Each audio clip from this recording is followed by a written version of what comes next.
So if you will, please offer a warm Toronto welcome to Anita. Anita, welcome. Glad you're here with us today.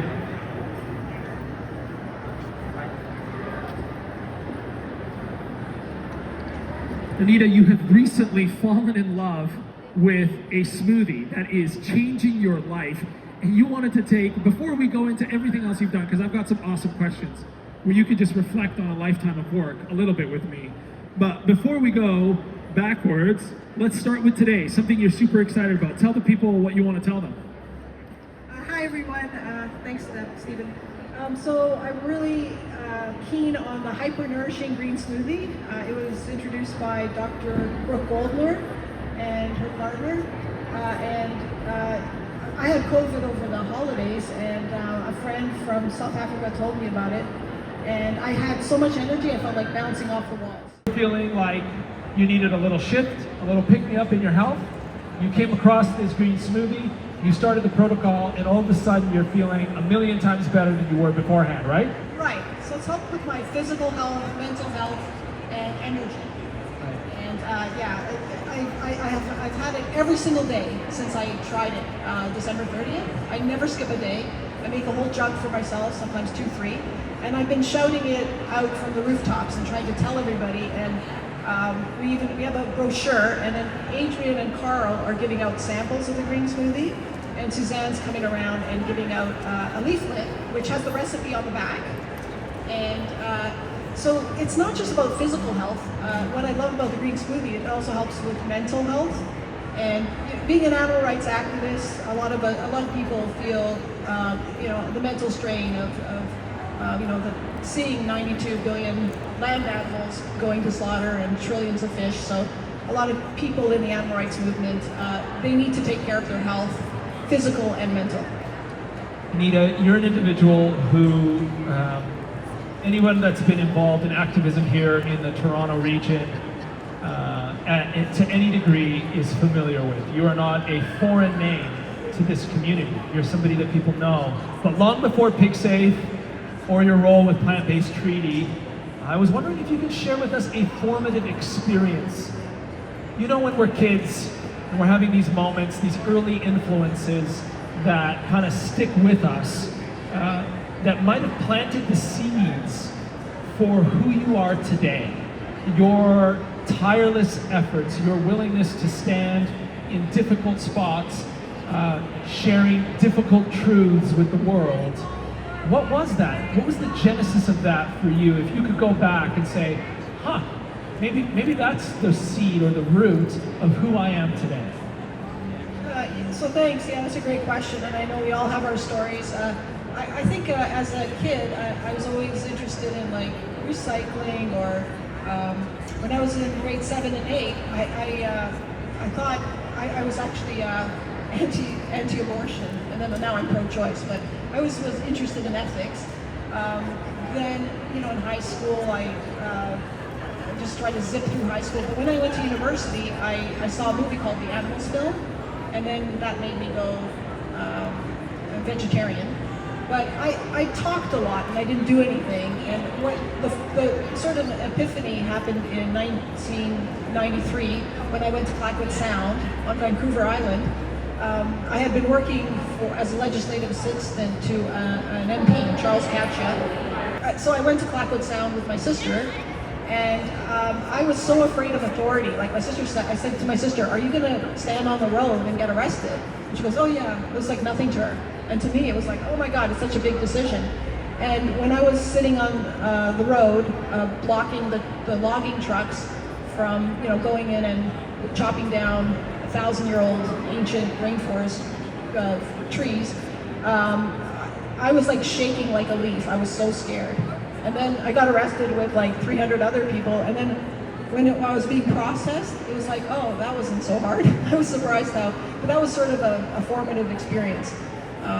Just acting. Before I was just like talking, like, oh, like I took peace and conflict studies, concerned about peace, but I never took action. So once I did that one act, that sort of opened the pathway for other activism. So that was in the 90s, and so it started with environmental activism. Right. did you find the way that shaped your courage and your willingness? Do you still get nervous? Do you still get that sort of shaky feeling that you did then? No, not at all. No. Because I think a lot of us have a myth about challenging authority. It's not such a big deal. It's like you just have to follow your conscience. That should be your authority. And once you decide that, it's not a big deal. So this kind of sacrifice or struggle that a lot of activism tends to be sort of portrayed as, like it's this challenging, sacrificial thing that we do that requires us to go up against the authorities, as you're kind of pointing out. But I know that there are moments in an activist's life, in the various forms that activism takes, that elicit also joy. Like those moments of breakthrough where you're like, oh wow, what we just did saved such and such a life, or what we just did, raised this much awareness. Can you recall that first moment of like success in your activism where you're like, oh wow, what we just did really made a difference? I think you referenced like saving an animal's life. In the animal save movement, we bear witness at the front gates of slaughterhouses, and we bear witness to millions of animals. At one point there were 1,000 groups all around the world, and thousands of animals have been saved at the various groups. But we bear witness, so it's a tiny fraction. But when you do rescue an individual, like I'd say like Lily the mother goat, she was rescued just outside Milton at a slaughterhouse. We've rescued a lot of chickens. Some groups have rescued pigs. In Mexico City last year, a truck overturned and they rescued 73 pigs and put them in like 3 different sanctuaries. I think when things like that happen, it's amazing because like each of the animals are incredible individuals, and they bring so much joy.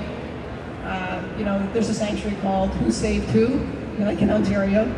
I think it's a privilege to be with these animals, and you just want people to see that. So I spent some time at a place that was called the Pig Preserve. It has since closed because the person who ran it retired. But he had a pig preserve, and the pigs could just roam free in the forest, and they could form their own groups, and they speak their own language. The way they say hello, or if they're annoyed, or they have their own language and their sounds, it's sounds, but it's also their facial expressions and gestures. And these animals, like, they mourn when one of the fellow pigs dies in a deep way. And yeah, it's so exciting to learn about animal culture and society, and also animal morals. I think animals understand morality, I think, more than humans do. And just basic things like the golden rule, or just being kind, love thy neighbor, being kind to other species. Right.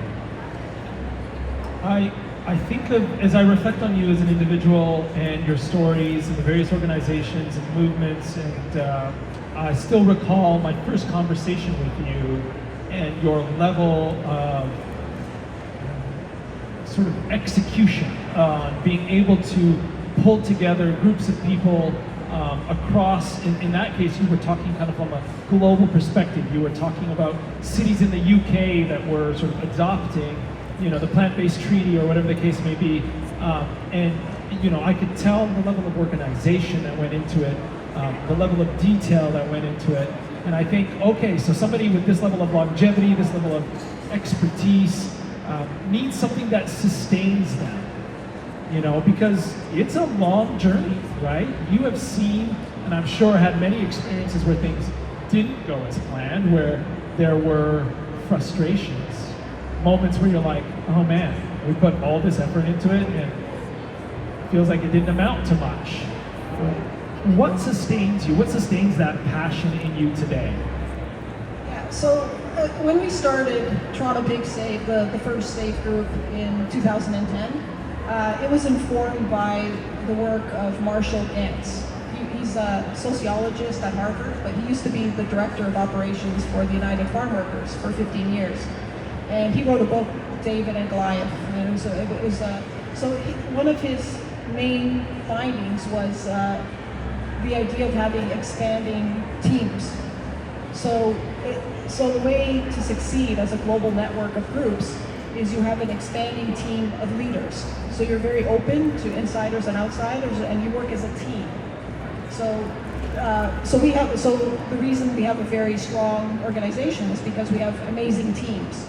So we have a core group of global organizers, and then we have amazing teams at the local level, at the chapter and the team level. You're talking about plant-based treaty right now. Both Animal Safe Movement and Plant-Based Treaty. Right. But Plant-Based Treaty was able to take off in 2021 because we already had a global network of Animal Safe chapters. And so we asked the individual chapters to launch campaigns. And then also new teams formed, just separate from Animal Safe, people that are interested in fighting climate change with diet change and policy change. Yeah, so talk to us a little bit about the work of Plant-Based Treaty today and what it's doing here locally and internationally. Just pick a couple of stories that have you excited right now, where you're like, wow, this is happening right now as we speak, like current news, headline news, what's happening? Yeah, so I guess a current headline news is Grenoble, a city in France, endorsed the treaty just a few weeks ago. That's really exciting. What does that mean when a city endorses the treaty? So for those people that are listening and are not as familiar with your work, what does that mean that a city endorses it?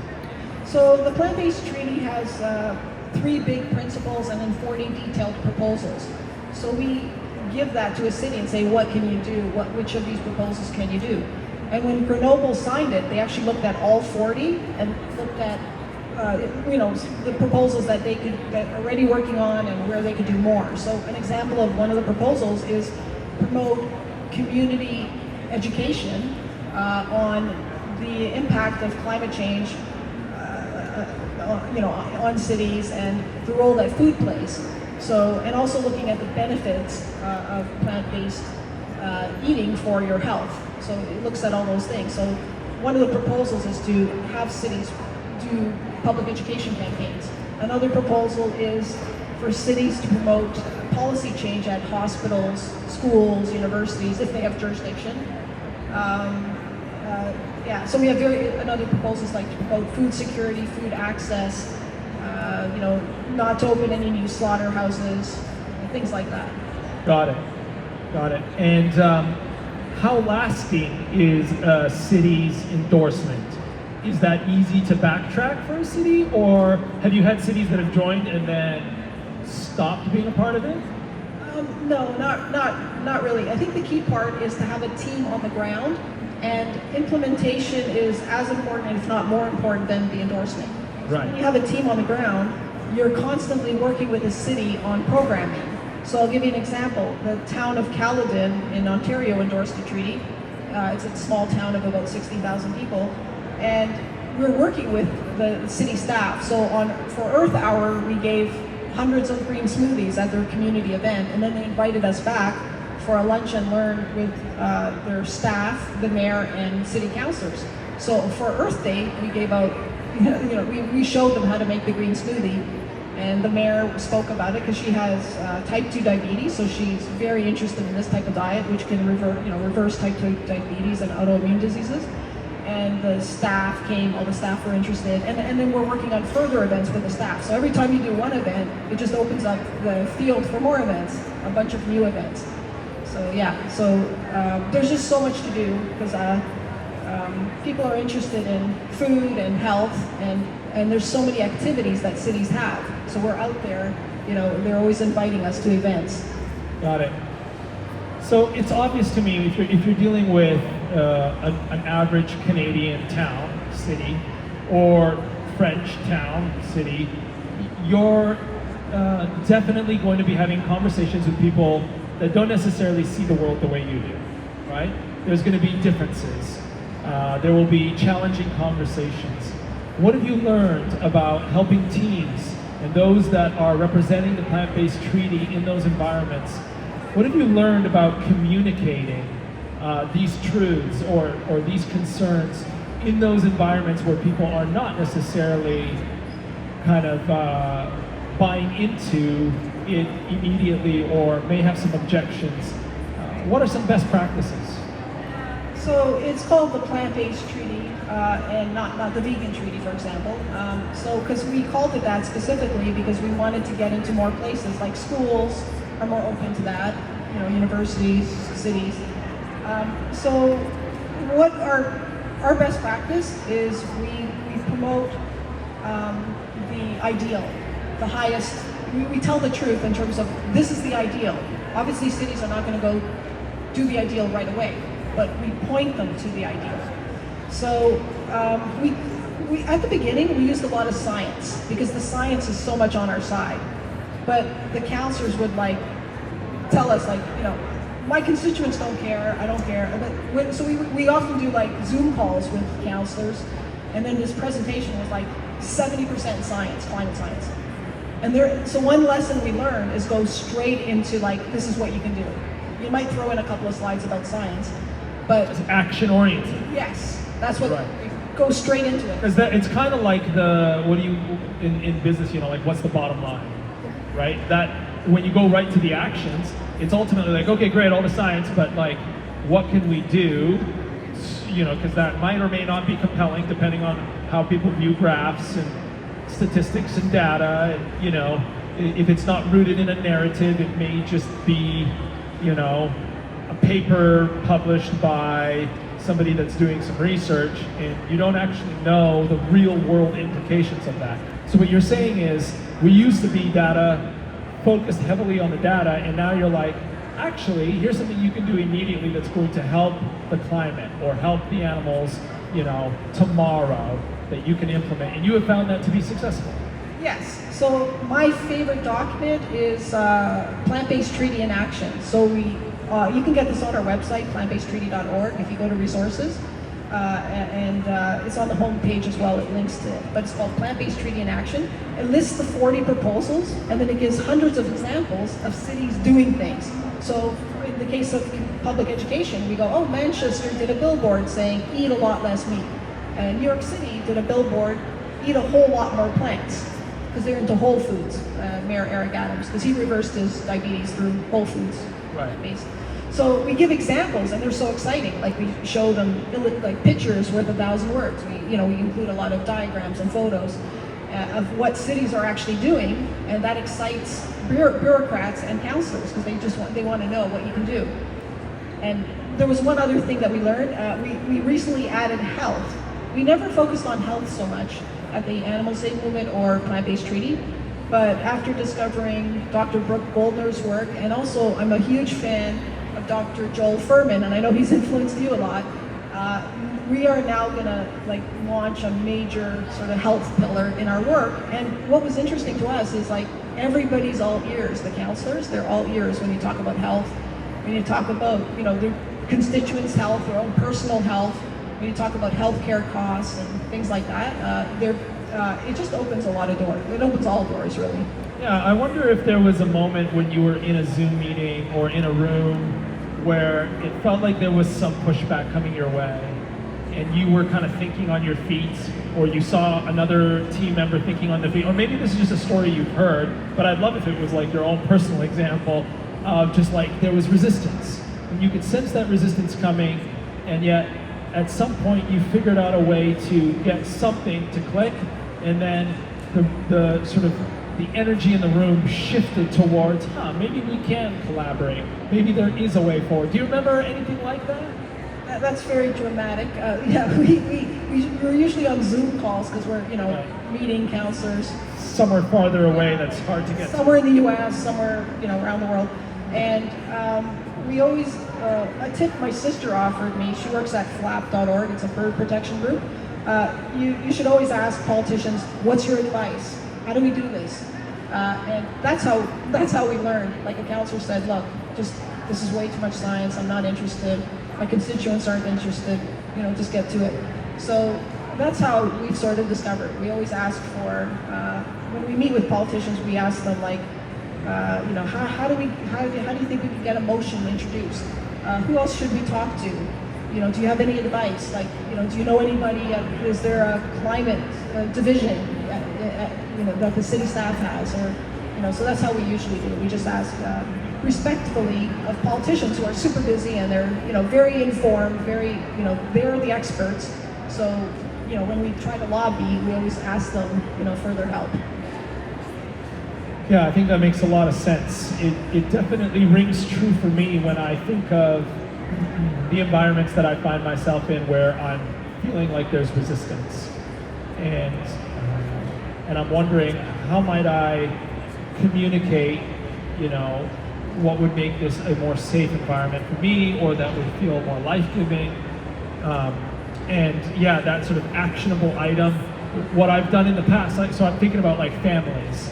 And frequently a lot of us that are plant-based or vegan, etc., have to deal with family gatherings, and we think about, reaching out to our parents or our in-laws, or somebody in the group that might be organizing the event, and they're worried about their vegan friend that's coming over. And I found that one of the things that is really helpful is if I share a recipe, because I know they're cooking or whatever the case may be, and I say, hey, I have found this really easy to make, my kids love it, my partner loves it. If this were on the table, it would make us really happy and we'd feel very welcome at your table. And I have found that to go over really well when I know that the individual who's organizing and having us over is not plant-based or vegan or that familiar with it. So that rings true, that idea of an actionable item. Here's something you can do to make my family feel more welcome, right? Here's a brand, or I know you're planning to make this, maybe you might consider serving it with vegan ice cream because, then my kids could feel like they're included, and here's a really great brand that you can do that's local, like you can find it, in your local grocery store, like don't worry, don't sweat it, this is not that hard, right? Or we're having taco night, it's like, here's our favorite plant-based cheese, here's our favorite plant-based sour cream, if those were available rather than just like, they walk into the grocery store and they're like, they see all these brands, they have no idea what your preference is. If you can give them just a little bit of direction, it goes a long way in terms of helping them feel like, because a lot of it is people just feel out of control, like they don't really know what's being asked of them, like what is this that is being required of me? So that makes a lot of sense, that the city was just like, so much, what can we do? And learning that is an important thing. Yeah, it sounds like you wanted to say something. Yeah, so in our plant-based treaty in action document, which is on our website, one of the things is public education, and ad campaigns are one thing, but cooking demonstrations are another. And what you've just referred to is sort of a cooking demo for family. So we've been doing these lunch and learns when we go to city council. So we bring a lot of, we bring green smoothies for them all to try. And they get so excited, like, oh, this is so fun, I'm getting to try green smoothie. And it tastes different from what they expect. Like they expect it to taste very green, but it's actually very fruity. Even though 75% of it is greens, and then it has water and flax or chia for omega-3, and then it has only 25% fruit, like a ripened banana and mango or pineapple. But for those of you who have a sample, I don't know if there's any more samples left, but it tastes great, right? It's surprising. Like I was never into green smoothies. Like I thought, that sounds like, I don't know, too healthy or something, or too green. But it actually tastes brilliant. And when we talk to them, if you go to family gathering or if you go to city council, when you do this cooking demo or just bring the green smoothie, you can talk about how people don't eat enough vegetables, not enough raw vegetables, and not enough cruciferous vegetables. But Dr. Joel Furman, who's influenced you very much, he has a book called Eat for Life, which I strongly recommend. I think it was published in 2022 or something, but he had an earlier one. I mean, that's the second or third book. Yeah, I read Eat to Live in 2003, published by Little Brown. Yeah, I read that one first, and I didn't realize he had another one. But it was fun reading the other one because I have to listen to each chapter like 3 times. It's really scientific, but I learn a lot. And he said, on your fridge you should have a sign that says the salad is the main dish. Put that on your fridge. The salad is the main dish. So people should eat more, he says, like they should eat mainly vegetables, like what is he saying, 80%, like mostly vegetables in your diet, and then the other stuff like beans. Yeah, he focuses a lot on nutrient density, right? Like, nutrient density is basically your caloric bang for buck, right? How many calories are you consuming? How much nutrition are you getting? And the focus is always like, can you get as high up on that list of nutrient-dense foods as possible? So lowest caloric load, highest levels of micronutrients, vitamins, minerals, phytonutrients, all of the things that we can't even pronounce that are the chemical makeup of kale, for example, which scores very high on the nutrient density index. Dark leafy greens are at 100. Nutrient density is defined by nutrients per calorie. And dark leafy greens and cruciferous vegetables, they're at 100. And so when you go to a family gathering, everyone knows you should eat more vegetables. I don't think it's unpopular, and I don't think you're going to get pushback. And when we go to the city hall, they're interested because do you know how few servings of vegetables people eat in Canada and other countries? Like it's horrible.